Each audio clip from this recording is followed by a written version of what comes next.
So where does the Israel stand now? Like, is it fully on board with the 2 week pause? Yeah, the Prime Minister statement, Netanyahu's statement says that Israel is not fully on board. So I was just reading a statement issued by IDF just before we started this conversation. So IDF had issued a statement saying that it is stopping all strikes on Iran immediately as part of the ceasefire. So Israel is part of the triangular ceasefire here, that it will stop attacking Iran, and Iran will, I guess, stop attacking Israel as well. And the United States is stopping attacking Iran, and Iran will not attack American bases in the region. But Israel says that the ceasefire is not applicable to Lebanon. And IDF statement says, I mean, both the Prime Minister's statement, Netanyahu's statement, and IDF statement says uh, the Lebanon war will continue. So Israel doesn't want to stop the attacks on Lebanon, because the question is that if Israel stops, what will happen to the Israeli troops who are already in southern Lebanon? Are they going to pull back?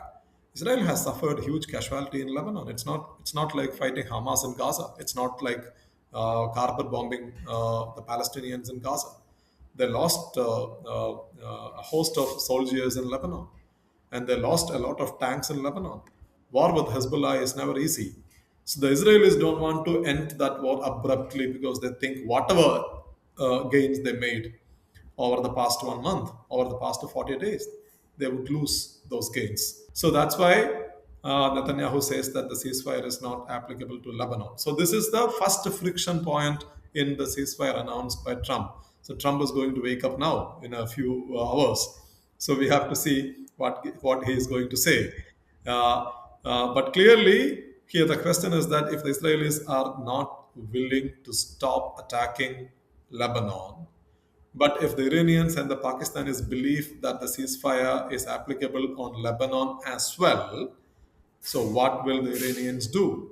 And if President Donald Trump has agreed that the ceasefire has to come in force on all fronts, how Trump is going to respond if the Israelis continue to attack Lebanon? So these are the questions. That's what the Iran has also agreed to, right? Pakistan had also put Lebanon in the ceasefire deal. Exactly. So that's what Iran also says. So, which means if Israel is not willing to respect this, Israel continues to attack Lebanon, how will the Iranians respond to this? We don't know, right? So that is, I think we will get answers very soon to the Lebanon question. That remains an unaddressed, unanswered question at this point of time. So, assuming that the ceasefire holds and the Strait of Hormuz remains open for the 2 weeks, uh, what are the possible scenarios realistically after when the clock runs out, like after 2 weeks? Could we see an extension to the negotiation or a return to escalation, or maybe in between? So Trump's second post suggests me that he appears to be serious this time.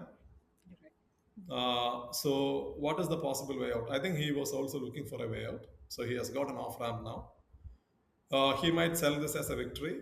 He can tell his base that I destroyed Iran's facilities, missile, missiles, navy, aircraft, everything.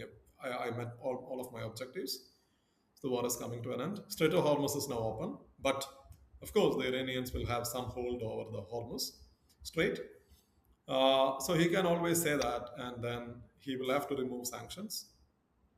Okay, I don't think the Americans will leave the Persian Gulf. That's one of the demands the Iranians had made. No, that's unrealistic to expect the Americans to leave the Persian Gulf.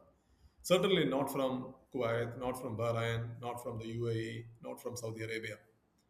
Okay, Right. Oman and Qatar are likely to cooperate with Iran in a new order that is taking shape in the Persian Gulf. Clearly, the UAE might seek to strengthen their defense partnership with the Israelis and the Americans, right?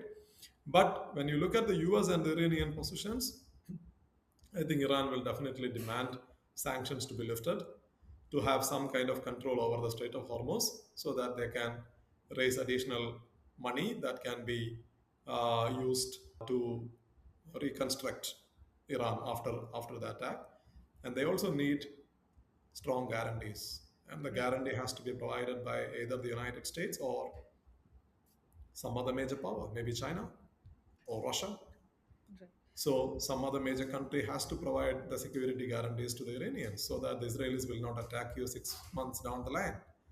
You know, so that kind of a deal is practical, and Iran can make real concessions on its nuclear program, and that can also, Trump can sell that also as a victory. Trump can say that they are never going to make a bomb.